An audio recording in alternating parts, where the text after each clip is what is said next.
Hey guys, what's going on? It's Beardbugs here. Just real quick, hit that subscribe button for your chance to win a Chig stock I had mentioned in the last video.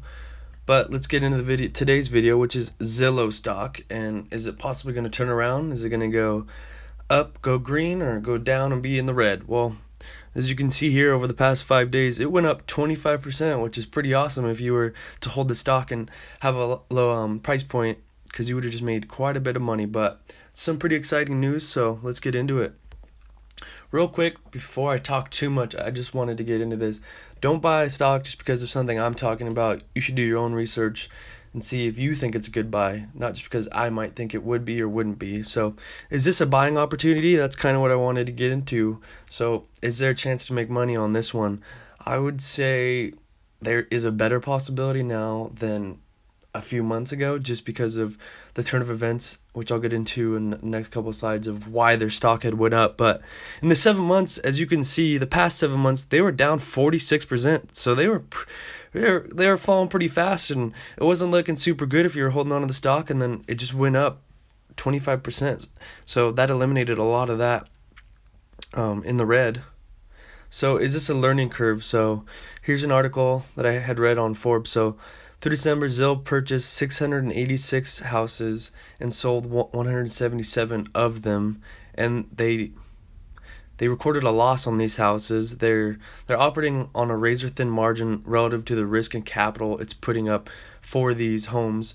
So out of the 141 they sold, they only made 1,723 per home, which is not what you want when you're floating that much capital to try to buy homes and turn and flip them. You don't want to be making $1,700. Maybe you'd be happy if you made $1,700 on like a $10,000, $15,000 car, but not a home that's like, you can see their average house is $264,000. So that's not what they want. So I'm hoping and thinking that this is kind of just a learning curve, and maybe they can eventually master the flip, because this is a new segment that they're starting to get into in their business, is flipping these homes to make money. So we'll see. And as you can see down here, it generated per sale about 0.5, half of 1% of profit margin, which isn't very great, and that's one of the reasons why the stock had been just kind of sinking.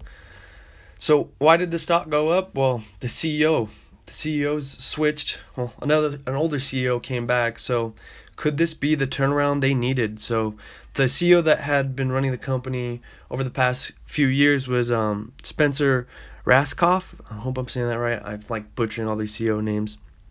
But anyways, he had been the CEO for quite a long time now, and at the bottom of the first article here on the right, you can see the company's stock is down more than 25% in the last 12 months, as we had kind of went through on that stock chart. So who is the new CEO? Well, he's actually not much of a new CEO, because he has previously ran this company. He was one of the co-founders of this company. So that's one of the reasons why the stock really just shot up, because I think this is really what the company needs, is its original founder, its original visionary back in the pilot seat. I think this is what the company needed to continue growing and heading down a good path. So Barton, who also founded Expedia in 1994 and co-founded Glassdoor in 2007, he also worked at Microsoft for some time with the other co-founder, who is Frank. So these two are going to be the ones running the company now. Spencer Raskoff will still be there, but he is not CEO anymore. So this is pretty exciting news. This is someone that I would definitely want as CEO of the company, just because, like I had mentioned, he's the visionary. He's ran multiple companies and had them successful. I think this is the turnaround they needed. So probably should have gotten this earlier, but they do everything but build the house. They've been like making crazy acquisitions. They've just been taking over companies, and their big competitor, I would say, is Redfin. But however, I feel like Zillow is the more dominant factor. I feel like they are doing better out of the two, and if I were to put money on one of the stocks, I think I would have to put it on Zillow, just because I believe in them more, and especially now with this CEO takeover. So they own Zillow. They recently, like last year, they bought this mortgage lenders, so they can do everything, as I mentioned, but build the house. So you can literally buy the house through them, you can get a loan through them, you can do everything. And that's one of the reasons why I am starting to kind of like this stock, and I have bought a few shares. I kind of want to see where it goes, but I will be starting to buy more slowly. And I think this is going to be more of a long-term thing because overall the whole housing market isn't doing super hot right now. There isn't a lot of selling as in some recent like CNBC articles if you just pay attention to the news. So anyways, thanks for watching this video.